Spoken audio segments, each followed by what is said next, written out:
Una forma de adorar, por John MacArthur. También creo que Dios había designado una forma de adorar. Caín y Abel no sabrían nada de la necesidad de adorar o ofrecer sacrificios, mucho menos sobre la forma en que debía hacerse, si Dios no se lo hubiera dicho, quizás a través de sus padres. Es de especial importancia que el primer acto registrado de adoración fue un sacrificio, una ofrenda por el pecado, el acto supremo de adoración en todos los pactos de Dios con su pueblo. Abraham le ofreció sacrificios a Dios, y por medio de Moisés vinieron los rituales de sacrificio complicados y exigentes del antiguo pacto. El eje del nuevo pacto es el sacrificio perfecto de Jesús en la cruz, una sola vez y para siempre. Es inconcebible que Caín y Abel se tropezaran por accidente con los sacrificios como forma de adoración a Dios. El hecho de que Dios aceptara solo uno de los sacrificios también parece indicar que había establecido un patrón de adoración. Abel ofreció su sacrificio por la fe, puesto que la fe viene por el oír, Romanos 10:17.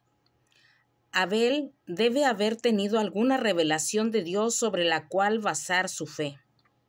Debe haber sabido el lugar, tiempo y forma en que Dios quería que se ofreciera el sacrificio por el pecado.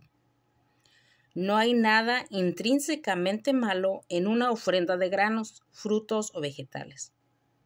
El pacto mosaico los incluía. Pero las ofrendas de sangre siempre fueron primero, porque solamente los sacrificios de sangre lidian con el pecado. Aquí es donde comienza la vida de fe, en el sacrificio por el pecado.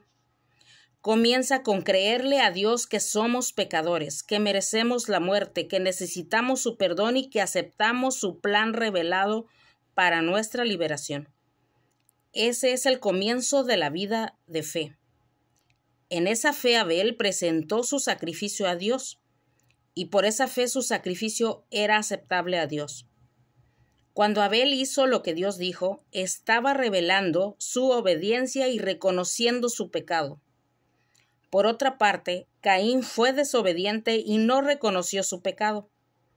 Abel ofreció a Dios más excelente sacrificio que Caín, porque Dios había prescrito el sacrificio de sangre. De alguna forma, Abel sabía lo que Dios quería, y Caín también. La diferencia entre los dos estaba en que Abel dio a Dios lo que él quería, mientras que Caín le dio lo que él mismo quería. Abel actuó en obediencia y Caín en desobediencia. Abel reconoció su pecado, Caín no. En efecto, Abel se acercó a Dios y dijo: Señor, esto es lo que querías, según dijiste. Prometiste que, si te lo traía, perdonarías mi pecado. Te creo, Dios. Reconozco mi pecado y reconozco el remedio que has prescrito. He aquí Caín tenía el mismo conocimiento de las exigencias divinas, pero decidió adorar a su manera, siguiendo el ejemplo de sus padres, hizo lo que le parecía. En realidad estaba negando su pecado. Caín creía en Dios, de lo contrario no le habría llevado un sacrificio. Reconocía que había un ser supremo y que le debía alguna clase de adoración. Reconocía a Dios, pero no le obedecía. Él creía en Dios, pero no le creía a Dios. Pensaba que podía acercarse a Dios como le pareciera y esperaba que Dios quedara impresionado y satisfecho. Así, Caín se hizo el padre de todas las religiones falsas.